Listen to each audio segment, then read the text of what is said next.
রুসিস কিচেনে আপনাদেরকে স্বাগত। আজ করতে চলেছি সজনে ডাঁটা আলু দিয়ে মাছের ঝোল। রান্নার জন্য লাগছে কেটে রাখা সজনে ডাঁটা, আলু, কাঁচা লঙ্কা, কুচনো পেঁয়াজ আর কুচনো টমেটো। রান্না শুরু করার আগে মাছগুলোকে পরিষ্কার করে ধুয়ে রেখে নুন হলুদ মাখিয়ে নেব। তারপর কড়াই গরম করে কড়াইয়ে তেল দিয়ে একটি একটি করে মাছগুলো আমরা ভাজতে দিয়ে দেব। মাছগুলো সব তেলের মধ্যে দেয়া হয়ে যাওয়ার পর এপিট ওপিট করে লাল করে ভেজে নেব। ভাজা হয়ে গেলেই একটি পাত্রে আমরা মাছগুলো তুলে রেখে দেব। মাছ ভাজা হয়ে যাওয়ার পর কড়াইয়ের সেই তেলেই অল্প 5 ফোড়ন, কাঁচা লঙ্কা আর কুচনো পেঁয়াজ দিয়ে নেব। পেঁয়াজগুলো তারপর আমরা লাল করে ভেজে নেব।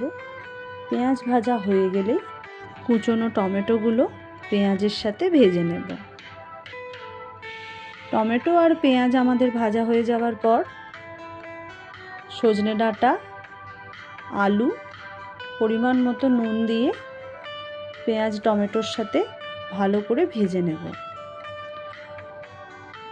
সজনে ডাঁটা আলুগুলো নাড়া হয়ে যাওয়ার পর একবার ঢাকনা দিয়ে দেবো যাতে ডাঁটা আলুগুলো ভালো করে মজে যায়। আবারও 5 মিনিট পর ঢাকনা খুলে ডাঁটাগুলো ভালো করে নেড়ে নেব।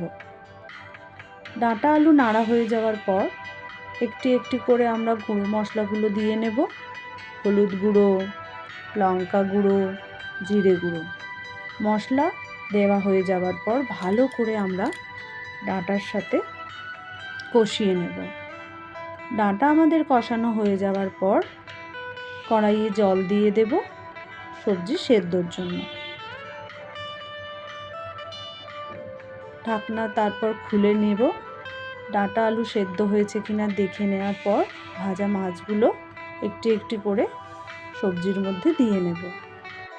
মাছগুলো সবজির সাথে আমরা 5-7 মিনিট ধরে ফুটিয়ে নেব। ফোটানো হয়ে গেলে আবার একবার দেখে নেব আলু আর সজনে ডাঁটা ভালো করে সেদ্ধ হয়েছে কিনা। হয়ে গেলেই রেডি।